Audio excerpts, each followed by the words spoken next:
Today's video is brought to you by nerdgears.com. Especially interesting for US customers, Nerdgears is an online shop for everything mining hardware. They offer great deals on new and refurbished GPUs, even pre-built PCs and all the accessories you need. Free shipping for US customers, several crypto payment options as well as PayPal. Nice, that's already it. Now let's get on with the video.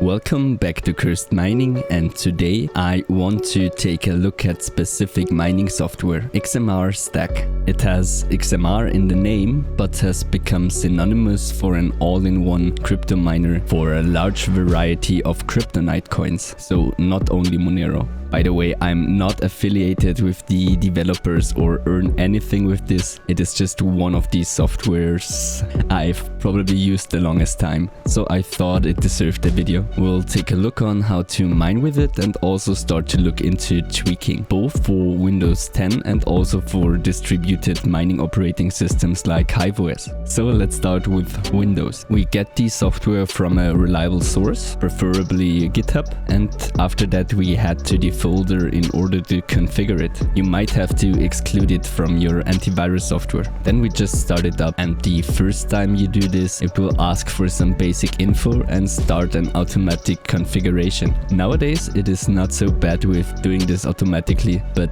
only if you want to mine with AMD and Nvidia cards as well as the CPU. Here you would also give it the algorithm variant you want to be mining. Exactly at this point makes this video rather general because the kryptonite forks are widely different. Now it really depends on your miner and what you want to do with it. You know that I'm also a CPU mining fan and I've used STAK a lot for that, but in case you want to turn off your CPU, we type in the following command in the CPU text file. These text files came into existence after XMR-STAK was run for the first time. Here you would also give it your thread count and settings in case you want to do CPU mining. It works similar with the respective AMD or Nvidia text files. You'll get a standard config after your first run, and again, the software is not so bad in doing that. For example, on my AMD cards I always mine with 2 threads, and on older versions you always had to do that manually. Now it does it automatically. It's hard for me to cite any specific intensity numbers for specific cards because this will highly depend on which kryptonite fork you want to be mining, and also with cases like Monero there are regular changes in the algorithm, which means often you have to get back to tweaking once something forks.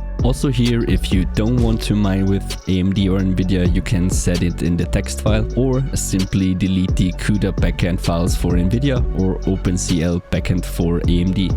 So the different text files are the way you find yourself around the different configurations. Also say for changing pool and wallet info later on. I've had times in which I just had 3 different folders for XMR-STAK, one for CPU, Nvidia and AMD cards in one system, each of the 3 mining something different.